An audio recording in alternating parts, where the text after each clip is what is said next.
Pernah nggak kamu selesai membaca Al-Quran, satu juz, dua juz, atau bahkan khatam, akan tetapi kamu tidak merasakan efeknya dari Al-Quran itu. Ayat-ayat Al-Quran serasa berjalan begitu saja tanpa ada efeknya. Padahal ini firman Allah Subhanahu wa taala. Allah Subhanahu wa taala berfirman dalam Al-Quran, الله نزل أحسن الحديث كتابا متشابها مثانية تقشعر منه جلود الذين يخشون ربهم ثم تلين جلودهم وقلوبهم إلى ذكر الله ذلك هدى الله يهدي به من يشاء ومن يضلل الله فما له من هاد. Imam Ibnu Katsir menjelaskan dalam kitab tafsirnya, ayat ini menunjukkan bahwa Al-Quran itu mampu menggoyahkan hati, membuatnya lembut dan menjadikan jiwa tunduk bila dibaca dengan iman. Kalau begitu, kenapa kita tidak merasakan itu ketika kita selesai membaca Al-Quran? Dan jawabannya ada pada hakikat kita saat berinteraksi dengan Al-Quran. كتاب أنزلناه إليك مبارك ليدبروا آياته وليتذكر أولو الألباب.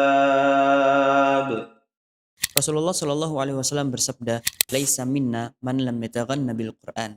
Hadis ini menganjurkan kita untuk membaguskan suara dan bacaan kita ketika kita membaca Al-Quran. Agar apa? Agar kita bisa menikmati bacaan kita sendiri dan bisa meresapi ayat-ayat yang kita baca. Sehingga ayat-ayat itu tidak hanya kita baca begitu saja. Yang Allah inginkan ketika kita membaca Al-Quran bukan seberapa cepat kita mengkhatamkan Al-Quran, bukan seberapa banyak juz yang kita baca dalam sehari, akan tetapi berapa dalamnya ayat itu bisa kita resapi. Ulama-ulama kita sudah memberikan beberapa sebab kenapa hati kita tidak bergetar ketika kita membaca Al-Quran Al-Karim. Ada salah satu ungkapan dari orang Arab yang berbunyi, la yanfa' Qur'anun la yujawizul hanajir. Tidak bermanfaat bacaan Al-Quran yang hanya sampai di tenggorokan. Maksudnya adalah membaca Al-Quran tanpa mentadabburi ayat-ayatnya, tanpa memahami makna-maknanya. Karena bacaan seperti itu, maka hati kita tidak akan tersentuh oleh Al-Quran. Imam Ibnu Qayyim telah menjelaskan dampak buruknya maksiat dan bisa disimpulkan bahwa Al-Quran la yastaqirru fi qalbin kharbin bidzunub. Al-Quran tidak akan menetap di hati yang rusak oleh dosa. Dan para ulama juga telah memberikan kita langkah-langkah agar Al-Quran bisa meresapi hati kita dan bisa menyentuh jiwa kita. Yang pertama, membaca Al-Quran menggunakan tartil. Allah Subhanahu wa taala berfirman, أو زد عليه ورتل القرآن ترتيلا.